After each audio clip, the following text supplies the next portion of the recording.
আসসালামু আলাইকুম রহমতুল্লাহি বারাকাতু। আজকের এই ভিডিওতে আমি দেখাইব ফেসবুক পেজ কিভাবে ডিলিট করতে হয়।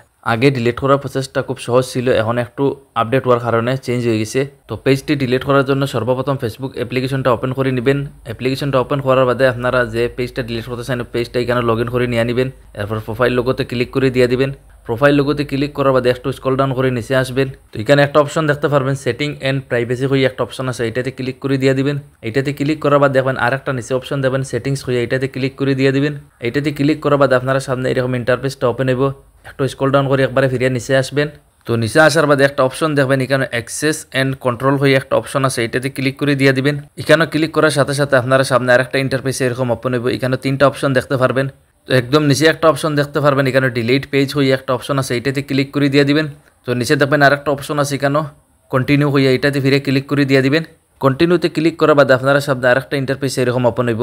তো এখানে দেখতে পাচ্ছেন ফার্স্ট অপশন আছে। তো কোন রিজন আপনি ফেসবুক পেজটা ডিলিট করতে চাইতেছেন, এখান থেকে রিজনটা সিলেক্ট করে নিয়ে নেবেন। তো এখান থেকে আমি 2 নম্বর যে অপশন যেটা আছে আমি এটা সিলেক্ট করে নিয়ে নিব। দেখতে পাচ্ছেন আই হ্যাভ এ প্রাইভেসি, তো এটা আমি সিলেক্ট করে নিয়ে নিব। তো আপনারা এখান থেকে আপনারা পছন্দ অনুযায়ী একটা সিলেক্ট করে নিয়ে নেবেন। এখানে ক্লিক করার পরে আরেকটা ইন্টারফেস এরকম ওপেন হইব। নিচে দেখতে পারবেন আরেকটা অপশন আছে, এখানে কন্টিনিউ হইয়া ফিরিয়ে এইটাতে ক্লিক করে দিয়ে দিবেন।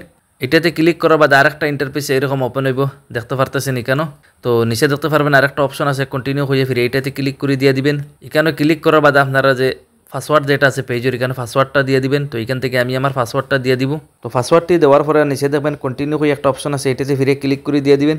তো এখানে ক্লিক করার বাদে নিচে দেখতে পারবেন আরেকটা অপশন আছে ডিলিট পেজ, আর উপরে আপনার প্রোফাইল লোগো দেখতে পারবেন এবং পেজের নামটাও দেখতে পারবেন। তো নিচে দেখবেন ডিলিট পেজ যেটা, ওইটাতে ক্লিক করে দিয়ে দিবেন। সামান্য একটু প্রসেসিং লিব, আপনারা এখানে অপেক্ষা করবেন। তো দেখতে পাচ্ছেন এখান থেকে আমার পেজটা ডিলিট হয়ে গেছে। তো এখানে আপনারা দেখতে পাচ্ছেন এখানে আমার ফেসবুক পেজটা লগ ইন আসলো আগে, এখন ফেসবুক প্রোফাইলটা আইছে এবং পেজটা এখান থেকে ডিলিট হয়ে গেছে। উপরে যে প্রোফাইল লোগো আছে এখান থেকে প্রোফাইল লোগোতে ক্লিক করলেও আপনারা দেখতে পারবেন এখানে আপনার কোনো পেজ আছে কি নাই। তো এখানে আমি আমার প্রোফাইল লোগোতে ক্লিক করে দেখি আমার এখানে কোনো পেজ আছে না নাই। তো ক্লিক করার সাথে সাথে দেখতে পাচ্ছেন এখানে আমার কোনো পেজ আর নাই, শুধুমাত্র আমার ফেসবুক প্রোফাইলটা আছে। তো প্রোফাইল লোগোর নিচে দেখতে পারবেন আরেকটা অপশন আছে ক্রিয়েট নিউ প্রোফাইল ওর পেজ। তো এখান থেকে আপনারা ক্লিক করিয়ে আপনারা এখান থেকে নয়া প্রোফাইল একটা বানাইতে পারবেন এবং নয়া পেজও চাইলে বানাইতে পারবেন। অন্য কোনো ভিডিওতে আমি দেখাইব ফেসবুক পেজ বা ফেসবুক প্রোফাইল প্রফেশনালভাবে কীভাবে বানাইতে হয়। তো আশা করি আপনারা সবাই বুঝতে পারছেন ফেসবুক পেজ কীভাবে ডিলিট করতে হয় 2025-এর মধ্যে। আর চ্যানেলটি সাবস্ক্রাইব করবেন আরও এরকম ইনফরমেটিভ ভিডিও পাওয়ার জন্য।